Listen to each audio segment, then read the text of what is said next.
all of a sudden somebody yelled something in the local dialect, and the driver stomped on the gas, and the truck popped out of the mud, and we were on our way. Wow. Oh, wow. Right. And it was in that moment that I almost felt ashamed. I'm like, why was I so afraid? Right. What did I think was going to happen? Mm-hmm. And why did I think that these people would do anything other than help me? Right. And that is another big point in my life where it's like, it occurred to me that no matter where you go in the world, no matter how far away, quote unquote, someplace feels, you will never not be around human beings. Welcome to the 4 Bars Podcast. I'm Ken Leith. And I'm Patty Leith. We are your hosts for some compelling dialogue, encouraging our listeners to strengthen their connections And build strong communities, lifting each other up and connecting in ways that matter. We named the podcast 4 Bars as a reference to how hard we work to find a 4 Bars connection on our devices. And we wondered what could happen with relationships if we worked as hard at connecting. Let's find out.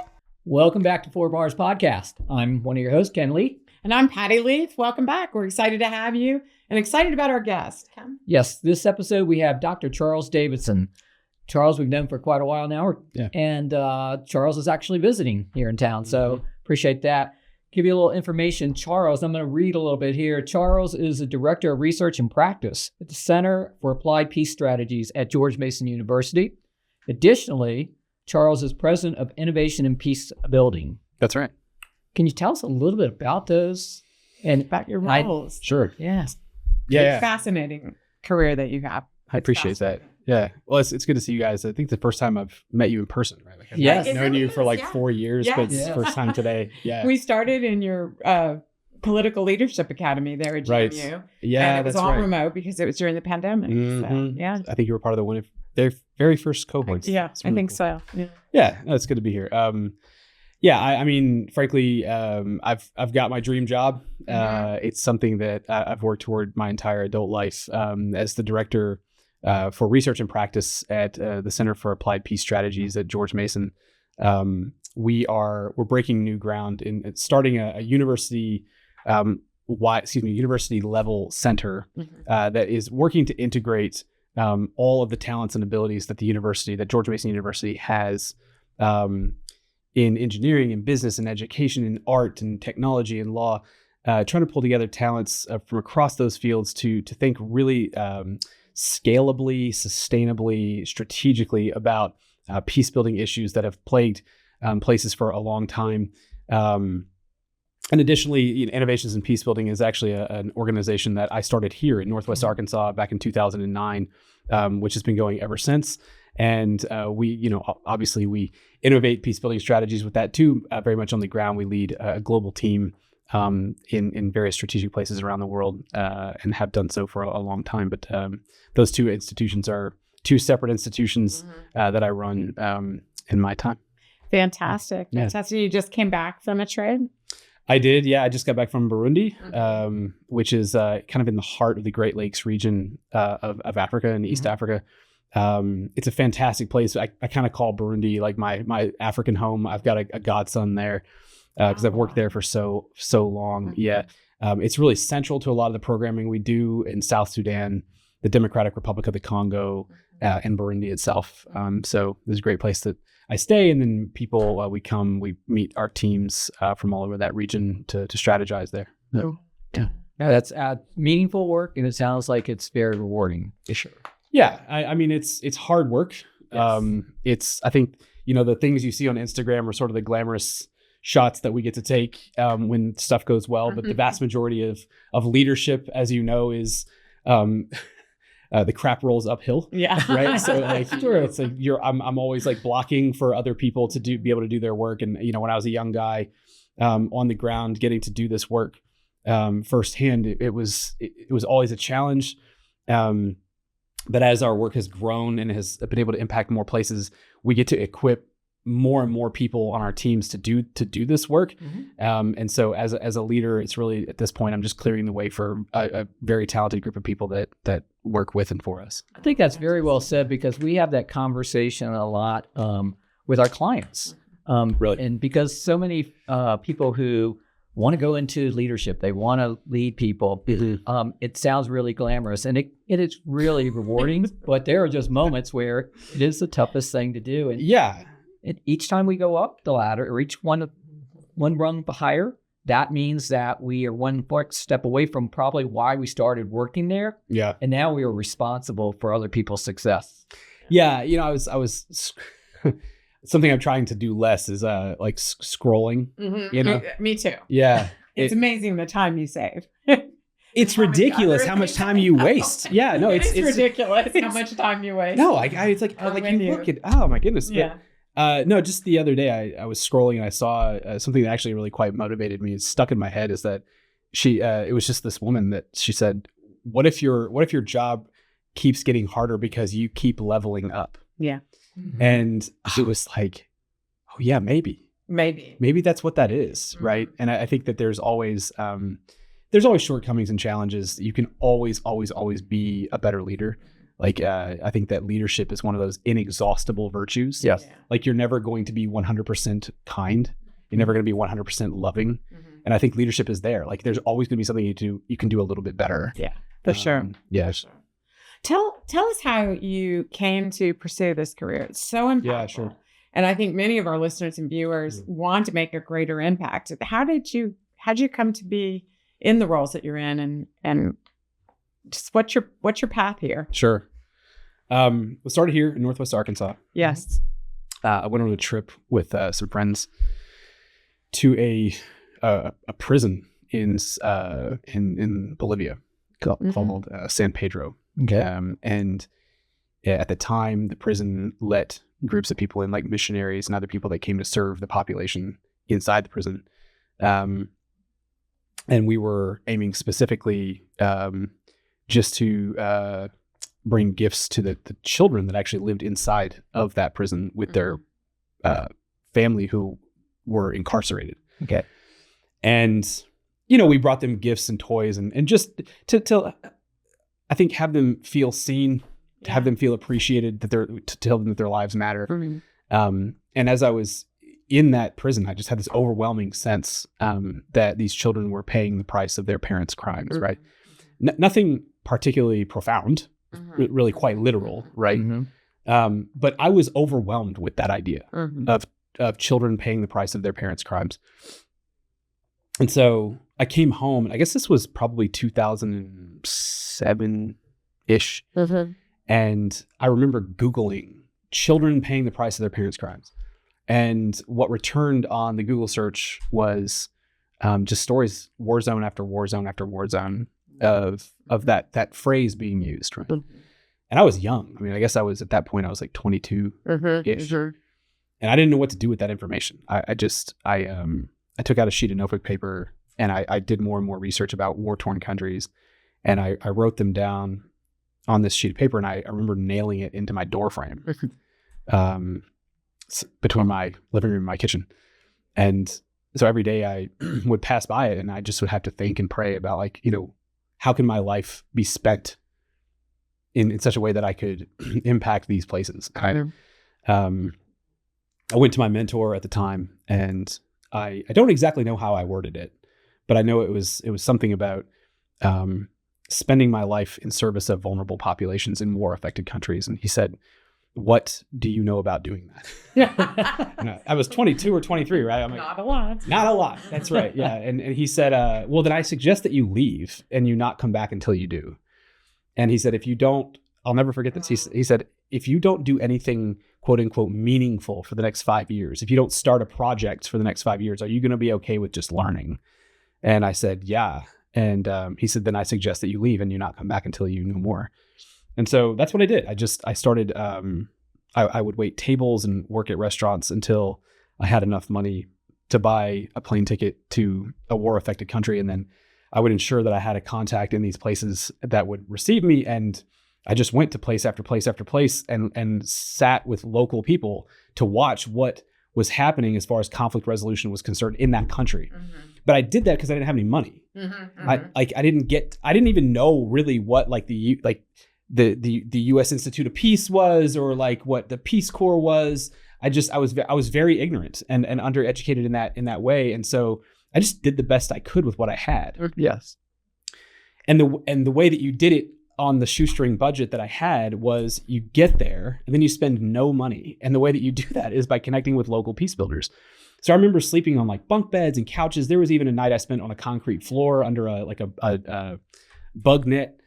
And at the time I lamented it. I'm like, I'm not plugged into these big NGOs. I'm not a government servant. I'm not working for the U.S. Department of State. Like, I'm just this guy sleeping on a concrete floor. But in hindsight, it was a best case scenario. Yeah. Oh yeah. Because like what I learned was how to see peace building and conflict resolution through the eyes of local people who were experiencing the conflict, and not as some outsider behind a wall of a compound of an institution, right? And so I think for me, that really informed my work of getting behind local peace builders in that way. And so I greatly appreciate that path instead of lamenting it anymore. No, that's wonderful, and obviously the foresight of your mentor to say, go out and experience it, learn from it, and to whether it was a challenging way to go do it, but he probably saw something within you, I imagine, that said that you had some kind of passion that he was seeing, that you were probably feeling, and he was really good at that. Mm-hmm. Like looking back, like a lot of these guys and women who invested in me, like now that I'm 40 years old, seeing how do I say this? Like how like useless I was to them. Mm-hmm. They were doing it because they were investing in me, because they cared about me, right? I didn't have anything to offer them. And he did this with a lot of young guys and girls, like saying like, what do you want to do? How can I invest in you as a leader? Yeah. And looking back, I'm like, it was an extreme act of selflessness. Yeah. And so I have my career to thank him for. Wow. Yeah. So that's exciting. And I know we've talked a lot over the years about the key fundamental things that can bring about peace building. Can you speak to some of that? Yeah. So I think the key that you have to start with is that these principles do not change based on your context. Okay. People look at me and they're like, this guy's been to all these countries and done all this work and blah, blah, blah, right? But like, there's nothing that I do in the Democratic Republic of Congo that you can't do here in Northwest Arkansas when it comes to peace building and conflict resolution, right? Because we are all human. Yes. The concepts remain the same. Yes.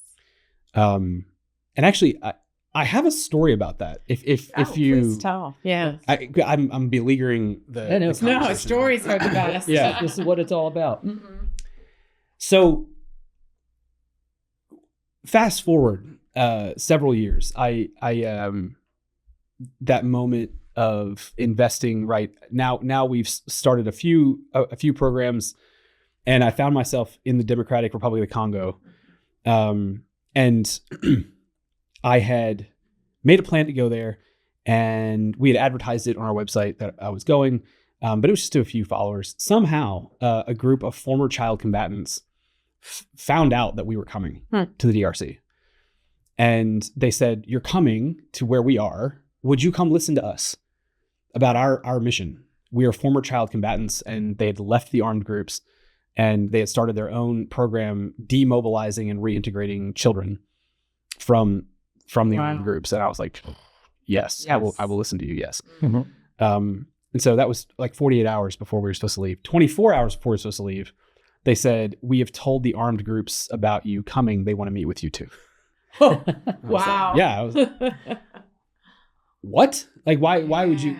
So now pause there. Like, in hindsight, as a professional, like, you have to meet with armed groups if you're going to build peace, right? True. You do. But as a young guy, I'm like, I didn't know that. And it was very intimidating. Oh, you can imagine. Right. Things. Yeah. And so we showed up, and we got into a Toyota Land Cruiser, whatever it was, 4x4, to go way out into kind of a rural area. That was fairly, and still is fairly, notorious for armed group action, right? And we drove out, and our vehicle got stuck in some mud, and we had gone down a really kind of notorious road where if the sun was to go down on that road, it would turn into a really bad situation. Just you don't want to be on that road at night. But to move ahead was to go on foot into the bush, right? Like into this very rural area. I was like, man. And at this point, kind of like a lot of that uncertainty and that ignorance and that anxiety about the area that I'd never been to at this point kind of came to a point. And I started to not panic by any means, but just get nervous. Right? What's going to happen with this? And where am I? And what am I doing? Like, why did I not take a job as a zookeeper or like, which by the way, zookeepers are amazing. But oftentimes they don't have to deal with armed groups. And so all of a sudden people just started coming out of this tall grass, out of nowhere. I don't know where they're coming from. It was women in brightly colored Congolese dresses and men who had on like sport coats and like muck boots, rubber boots. Yeah. And then I, it's just like, again, I assumed the worst, right? Because I'm afraid and stuff. And really without saying anything at all to me or asking for anything, they just started to rock our vehicle back and forth, push and then throw hay under the wheels and rocks under the wheels. And all of a sudden somebody yelled something in the local dialect and the driver stomped on the gas and the truck popped out of the mud and we were on our way. Wow. Right. And it was in that moment that I almost felt ashamed. I'm like, why was I so afraid? Right. What did I think was going to happen? And why did I think that these people would do anything other than help me? Right. And that is another big point in my life where it's like, it occurred to me that no matter where you go in the world, no matter how far away, quote unquote, someplace feels, you will never not be around human beings. And we went on to meet with the armed group leaders and we've been there ever since, demobilizing both combatants and child combatants. It's been 10 years now we've been working there. And so to get to your question, the number one thing is when you're working with conflict resolution and peace building in your own context is first of all, remember that you're working with humans. And think about how you yourself would respond in the situation that you are attempting to resolve or to impact. Whether you're one of the combatants in the situation or whether you're a third-party mediator, you should be able, in some respect, to empathize with what they're going through. In many respects, like I'm never going to know what it's like to be a child combatant, ever. No matter how much I study it, I will never know what it feels like to feel that kind of hopelessness and abandonment, et cetera. But I try. Like I try to empathize. And the same goes when I have a fight with my wife. I try to put myself in my wife's shoes and think, what if I'm having to deal with this jerk? Like, and he's in a bad mood, right? And the second thing, then once you've dealt with the need to empathize as much as possible, when it's possible, is to listen deeply, deeply, deeply. And I don't mean hear, I mean listen to what they're saying. And after you've listened and you've patiently taken in the information, then start to think about what you've heard. So important. Right? Because my goodness, if you're not allowing yourself to hear everything before you start to think and formulate, you have stopped listening. And I know this sounds kind of like cliche in a way, but like it's at the heart of what we do because it's so darn hard. It's very hard to actually do it. And then take action. At that point, then once you've processed the information, give it a try. Try to solve it.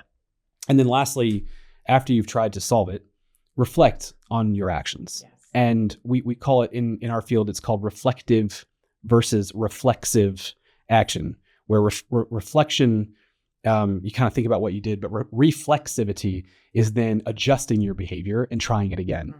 And one of my favorite peace builders and a colleague of mine at GMU at George Mason, Susan Allen, Dr. Susan Allen, she says, and then just keep showing up. Because it will drive that cycle of listen, think, act, reflect, listen, think, act, reflect will wear you out. But you got to keep showing up. As you're talking and sharing, first of all, thank you for sharing the story. But I think about some of the things we just do in our everyday work. And there are so many human things that occur in the world that are either parallel or they're so close to being similar, but yet different. So for example, we work with people all the time who are just, they're in their environment, they're in their work environment or their community environment. And we have these times where we don't listen first, or we judge based upon the way that person looks because we might be fearful of them. Yep. And so one of the things we talk about frequently is that in order to move beyond those, whether they're biases or those fears, first thing we have to do is we have to listen. And we have to spot a difference that where they may be different than us. And once we do that, then we can figure out how can we adjust if they're different from us to have a better engagement, to whether it's introducing ourselves or working with them. And then we have to do, once we have to start that, it's not always going to go so well. So we have to keep trying and get better at it each time. It's the same as if I want to go and I haven't worked out for a while, and occasionally that happens, I have to get back in it. And I have to reteach my body even to go do those things. Yeah, that's right. And then on our side too, the last element we talk about after you keep trying is you sometimes just got to take a step back and laugh. Because most of these things that we deal with often, they're all manageable, but people think they're insurmountable at times. You're managing a different type in a more critical environment, but they're still, to your point, people. Yeah, that's right. And it's the same things that can occur there. So I really, it's kind of connecting that in there a little bit about, wow, you're doing this dangerous at times work, also, but you're doing it because you are compelled to do it, because you're passionate about it, because it makes a difference. Yeah. So I love that part of it. Yeah. And as I was listening to you, again, a similar thought, these are the fundamentals of influence. They are the fundamentals of conflict resolution. Yeah. Whether you're in a war-torn area and meeting with armed combatants, or you're at work. Right? Yeah. Like that's right. There's a lot of similarity in that approach. Now, one of the things you've mentioned in previous conversations with us is providing economic opportunities for some of the young men who would choose to go into the armed combatants, and young women, women, yes, that are choosing to go into that.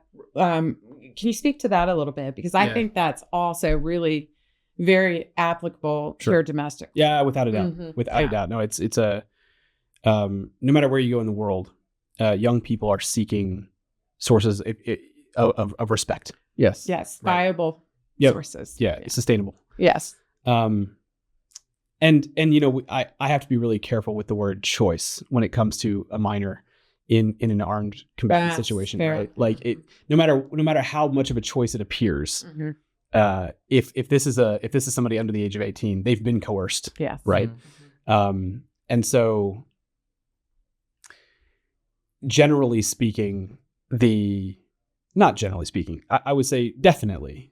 The theme there is, whether you're in the United States or you're in the DRC or you're in Afghanistan or wherever, if you are living a life where you reach a certain age and you start to realize that the cards that you've been dealt are likely not going to be sufficient for the goals that society tells you are necessary for your success and your respect, you are going to start looking for alternatives to those cards. Yeah. Right. And in the DRC and in other places where child combatants are a present phenomenon, the societal expectations, especially of young men, but also of young women, but especially of young men, is to say, in order to be a man, you are going to need to get married. You're going to need to have a job. You're going to need to be able to provide for yourself. But also, a lot of young people will look around and say, man, I'm hungry. I don't have access to medicine. I can't afford education. Right. And so all these systems that say, here's how you rise legitimately through education, through getting married, through society, they don't have access to. And then along comes, their cousin or their friend or just a random armed group member and says, you can find respect and sustainability at the other end of this AK-47, right? Are you going to take it? They're given the option to take up arms and to become a part of an armed group that says, if you join our armed group, you will find respect, you will find food, you will find what you need to succeed. That type of phenomenon you find right here in the United States. I mean, I spent a good portion of my childhood in Memphis, Tennessee, and there was gang culture there. It's the same thing. Gangs come along and say, hey, you have a place with us. You belong with us. Violence is a part of our identity, but that's how we gain respect, et cetera, et cetera. So it's not unique to war-affected countries by any means. Right. Yeah. Yeah. Fascinating. Yeah. As you think about your work and what lies ahead in the future, what are some of the biggest goals that you have? Jeez.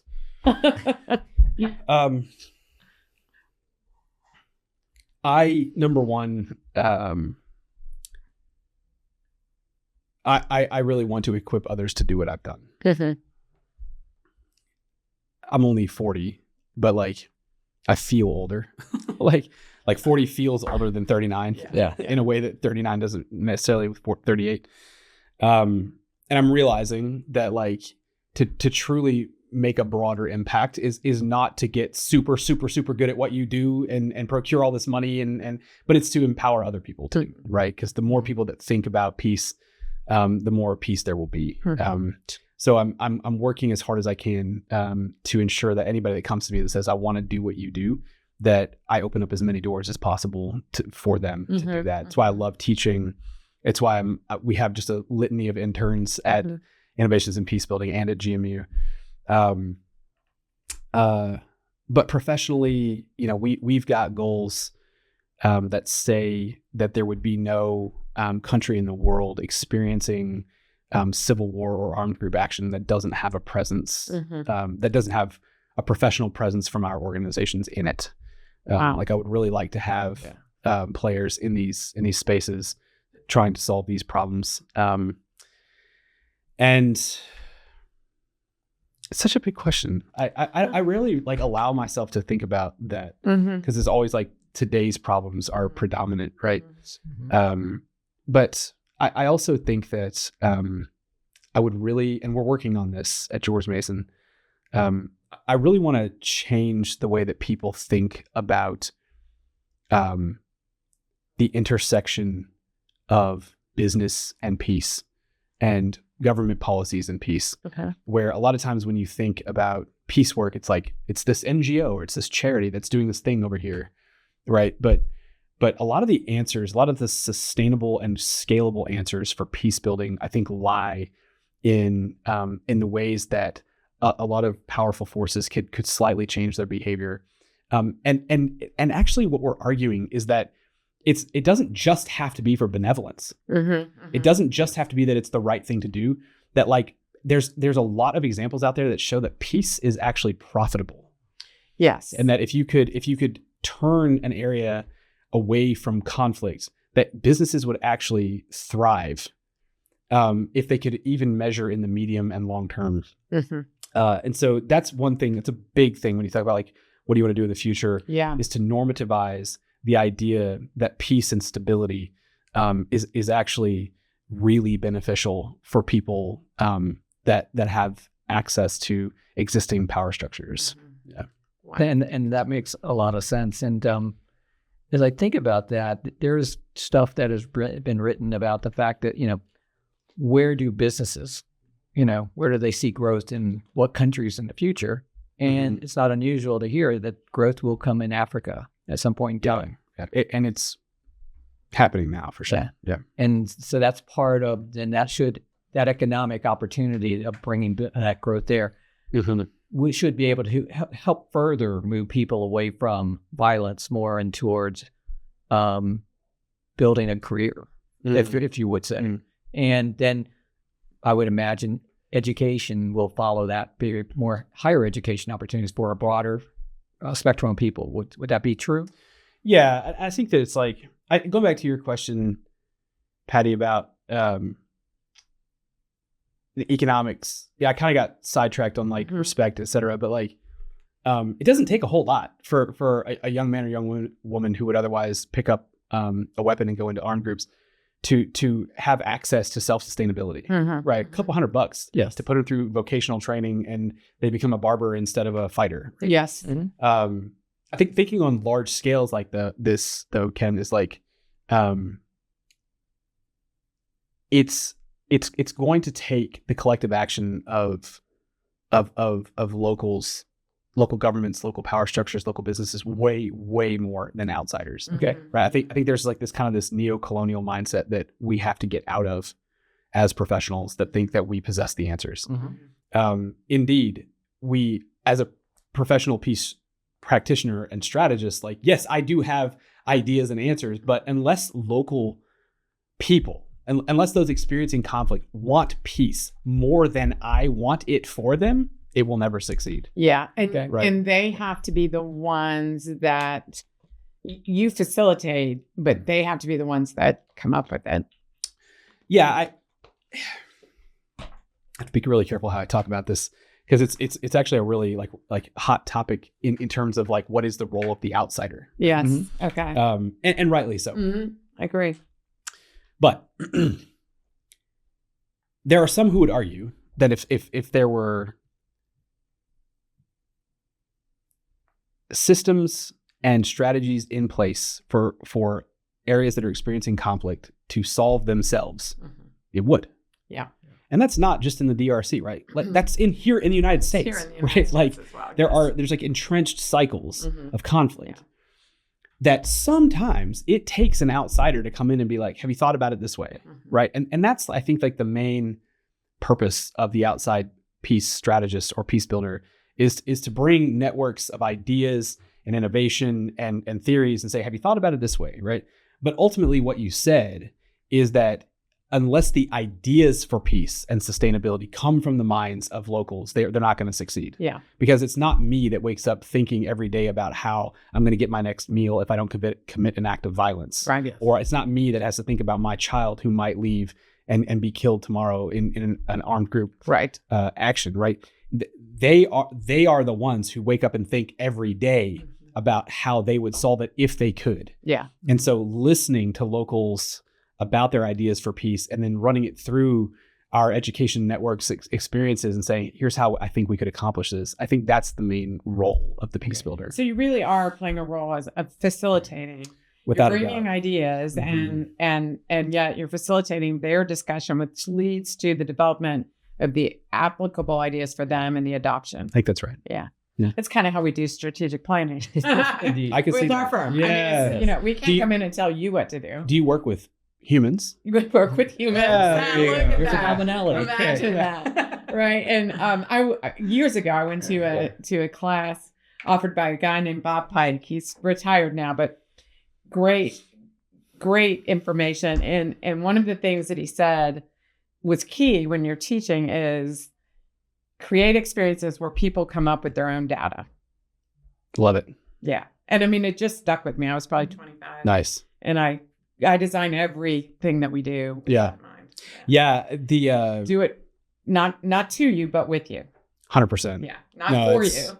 Yeah. And I think to add to that, toward goals and measures of success that have been designed by them. Right. Yes. Right. So important. It's really wild, right? Yeah, Like the yeah, things yeah. that we think we need as Americans. Yeah.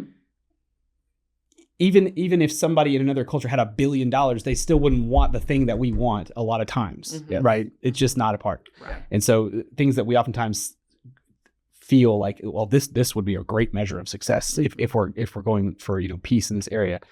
Folks are like, we don't need that. Thank you though. Yeah. That's very true. I think the other thing too is, talking about change, a lot of this we're talking about change is it always plays out the human element of I'm going to be a whole lot more open to change under two conditions. One is I'm creating the change. It's my idea. Had something to do. So Sure. or two is that I became, and you said it, I became part of a group and I was informed about ideas, and then I had a voice to share about what those ideas could be. Mhm. Now I'm willing to be an owner of that change and to help that change versus, again, to your point of not having a voice and not being a part of it and just someone, whether it's an organization like ours coming into a business from the outside or someone coming from the outside into a country who's going to say this is what you should do without actually speaking to them first, which sounds like that's a whole lot of what has to occur to get any sustainable movement and progress. Yeah. Yes. And I've seen a lot of, frankly, devastating examples to the contrary. Okay. You know, yeah. Because one thing that I think you can like sort of witness in this is if you come in with money, you're going to find somebody to listen who will listen to you. Right. Like, and that's where it gets super dangerous. Yeah. Because if, you know, person X, Y, and person Z see, you know, they see that you're going to pay them and the alternative is to let their kids go hungry, like they're going to do whatever you tell them to. Yeah. But as an outsider, if you're not strategizing, it will almost certainly make things worse. Yeah. And again, I think it's true here too. Yes. Yeah. I agree. 100%. But can you share a story that really was uplifting and sort of affirms what, you know, why you got here at the first place? Wait, what was the last part? That affirms why you're doing this. Oh my goodness. You know, what brought you here? There was I tell this story all the time. There was this young woman, I'm going to not say her name. Okay. But she is Congolese.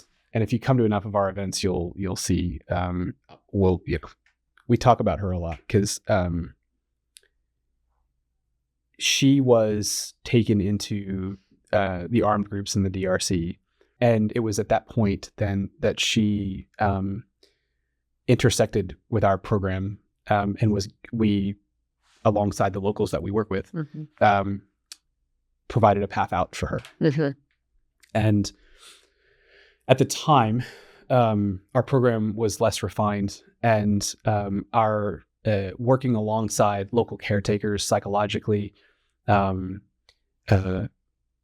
and emotional and physical health, nutritional health, new clothes. You know, they gave her time and her peers time to adjust, right, before going back into her village. The local caretakers there are outstanding at that.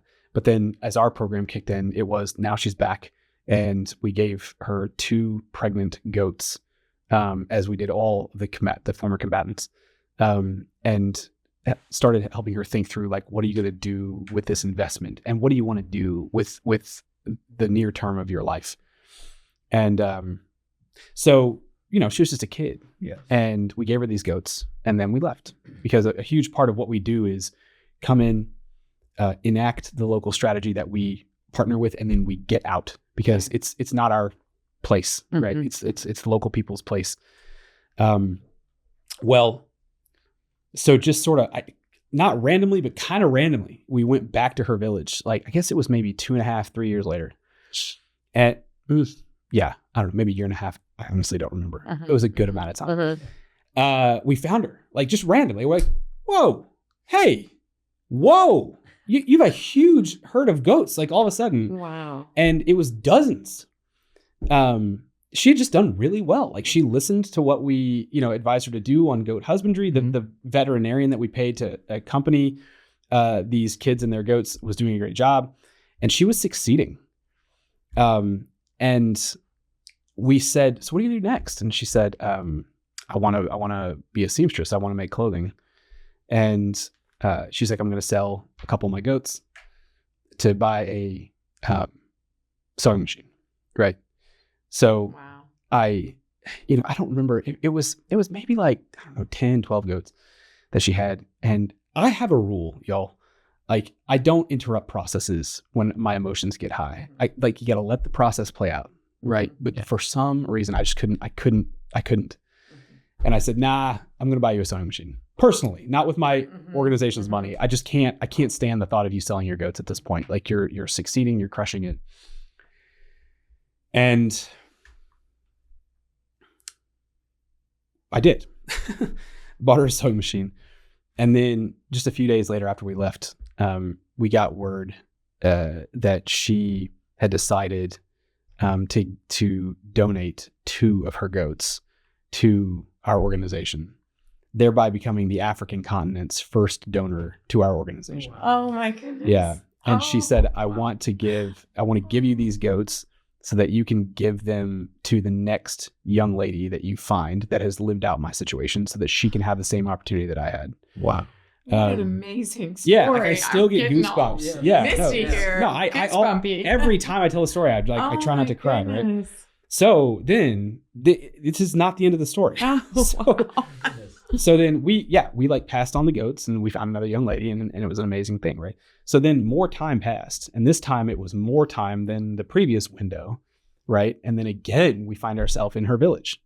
And now she's a grown woman and she has dozens of goats at this point. Like and my understanding is that she became one of the most like powerful, not powerful, but like most influential, you know, I don't want to use the term rich, but like well-apportioned individuals in her village. Okay. And she took that sewing machine that we gave her when she was still a girl, and she did so well with it that she opened up a seamstress shop that, again, she said, I want more young ladies to have the opportunity that I've had. And so she turned it into a part-time sewing school for vulnerable young ladies. Wow. And so she introduced us to all these girls that she was teaching how to sew, and she showed us their products. And she's just crushing it. Like every time I learn about her, it's amazing. Like, because it's not just that her life improved, it's that her life improved and her heart was oriented in such a way that she wanted others to share in her success. And so at our last gala, we actually had a ton of her products that we gave away to our donors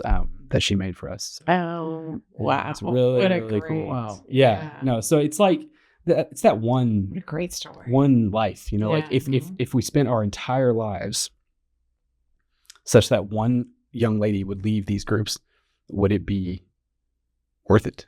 Yeah. You know, and the answer is absolutely it would, because you never know what that next catalyzing moment might be, right? Yeah, she's creating opportunities and safety for others. Mm-hmm. Just That's fantastic. Yeah. wonderful Wow. story. I Thank you love for that. sharing. Yeah. I love that. Yeah.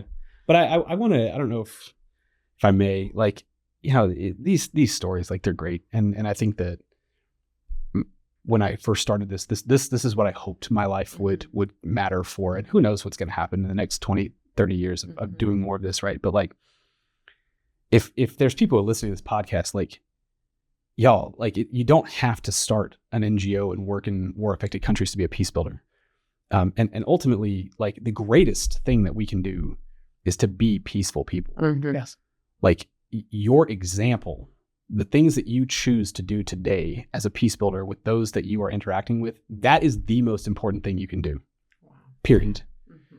And if you can't get that part of your life in line, don't feel like you then have to do something that's even more challenging where you try to affect other environments. Make sure that you are refining yourself as well, right? And like, I'm not there yet. Like, I've been a quote unquote peace builder for 20 years, right? And I'm still not there. And unless I become a saint before I die, it's likely that I won't. Yes. Right. But I just want to encourage your listeners, like, to not forget that part of it, that if we could all introspect about our own behavior, peace building as a profession wouldn't be a viable option. Because Yeah. Yeah, that makes total sense. I think as I hear that, our tagline is really it's exploring good connections in life and work and communities. And the work you're doing is connecting. You're connecting to groups of people and you're helping them make connections. And I just find it to be this, it is, to your point, and I think it's very well said, it's something that should convey everywhere, regardless of where you're at, to be able to work towards this in order to create good lives, create good experiences for people and give people opportunities. Yeah. And as we kind of think about wrapping up, this has been amazing. Can you share with our listeners and viewers things to consider when they are finding themselves really wanting to make an impact, either in their community or outside of their community? I think what you just shared is a really great first step. Sure. What are some of the other things that you can encourage them to be doing and thinking? Yeah. Okay. So I think secondly, like, when you turn outward to do, right, I think we have to start with the be. First, be peaceful. Yes. Right. Then start thinking about the do. And one of my first things I tell all of my students, I teach at George Mason University. I also teach at George Washington University. All of my students, I say, okay, the first thing we have to consider is Augustinian philosophy. St. Augustine, St. Augustine, however you want to pronounce it, what he taught us is philosophy of the good, right?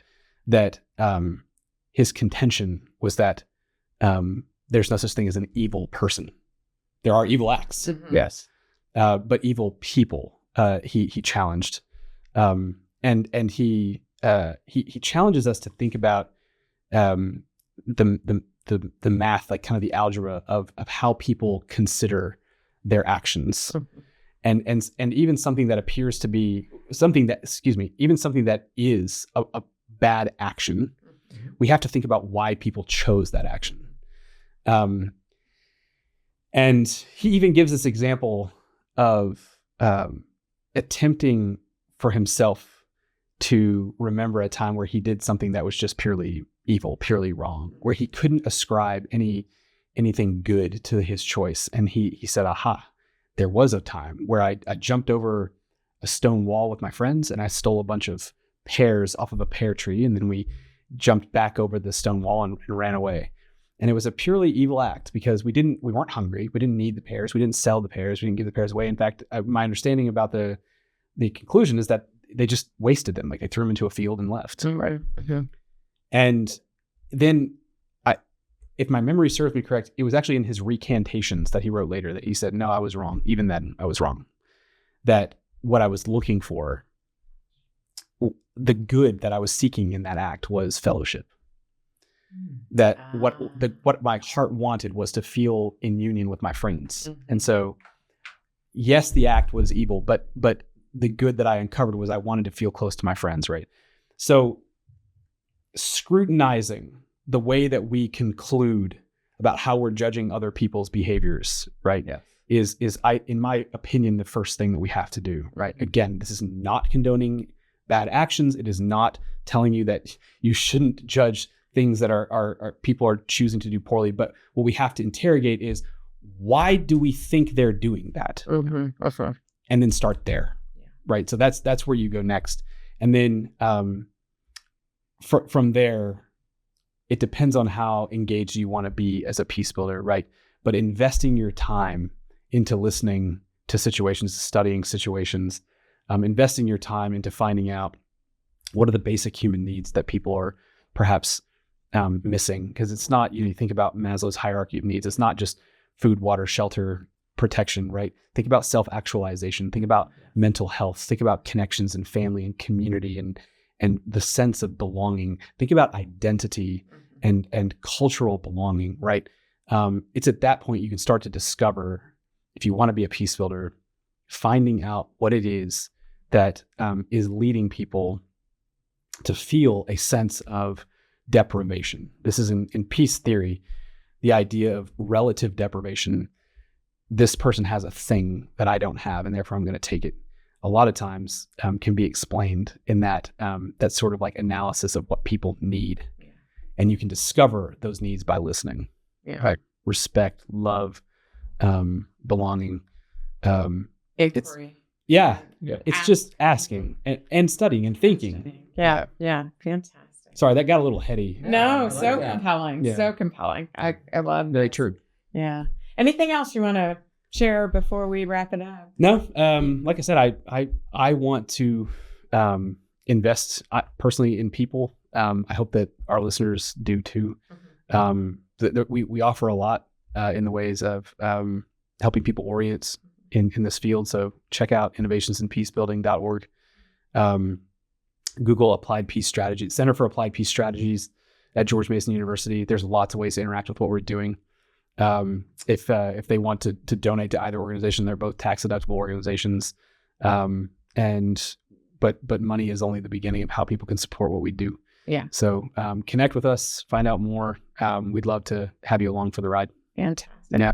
And viewers and listeners, we will have that information on our 4barspodcast.com website in our resources section. So you'll be able to find the information that you're mentioning and any other resources that we have related to that. They'll be there. Great. And we want to thank you again, Dr. Charles Davidson, for being here.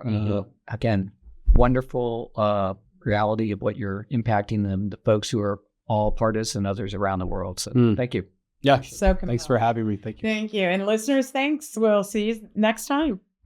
The Four Bars podcast has been brought to you by Edges Inc., a growth advisory firm based in Bentonville, Arkansas. I founded the company in 2001. Edges promotes growth of people, companies, and ideas. Our team collaboration tool, called Interface Methods, is a basis for teams to work together more collaboratively, understand each other, and accept differences and address challenges together. We also started a nonprofit called Unform Your Bias. We teach kids and their adult influencers how to utilize storytelling as a means to reduce bias in the world. We hope you'll check us out, subscribe to our podcast, and look at our websites.